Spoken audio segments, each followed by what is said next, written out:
Most of the domestic groups that we have to pay attention to here are white supremacist groups. They're anti-government, in most cases anti-abortion.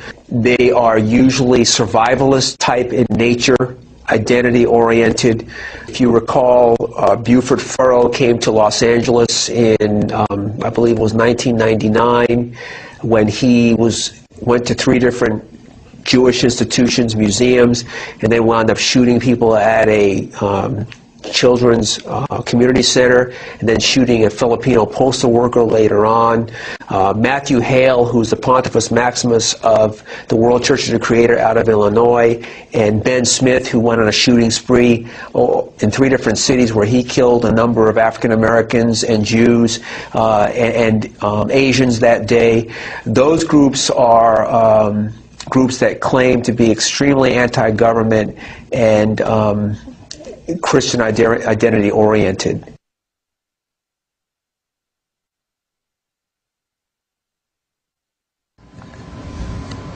The church in America is going to suffer so terribly.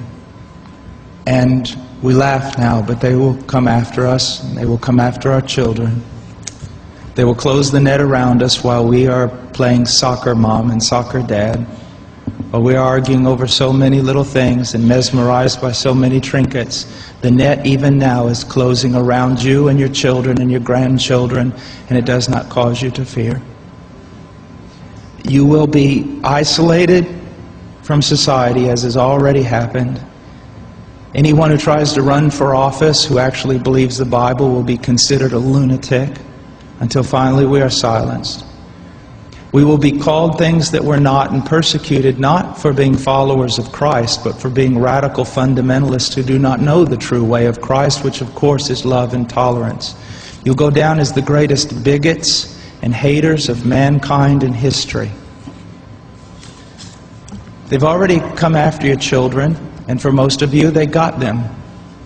They got them through the public schools and indoctrination, and the university and indoctrination, and then you wonder why your children come out not serving the Lord. It's because you fed them right into the devil's mouth. So little by little the net is closing around, and then it's not little by little. Look how fast things are going downhill just in a matter of weeks. Matter of weeks.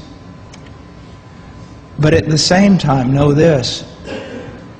Persecution is always meant for evil, but God always means it for good. And is it not better to suffer in this life, to have an extra weight of glory in heaven? You must settle this in your mind. This is the one thing I want to say over and over.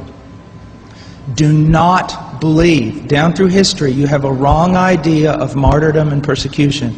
You think that these men were persecuted and martyred for their sincere faith in Jesus Christ. That was the real reason, but no one heard that publicly.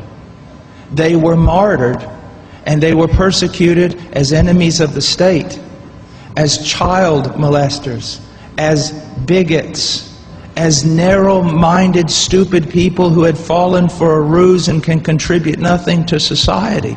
Your suffering will not be noble.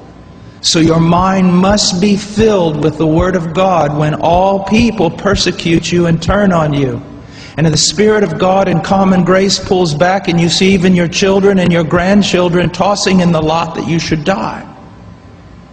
This is no game. You want revival and awakening, but know this. For the most part, great awakenings have come only preceding great national catastrophes or the persecution of the church.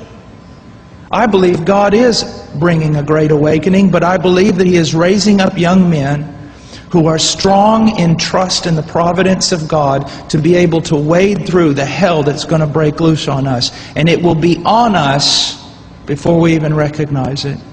Unless in God's providence, He is not done. He is not done.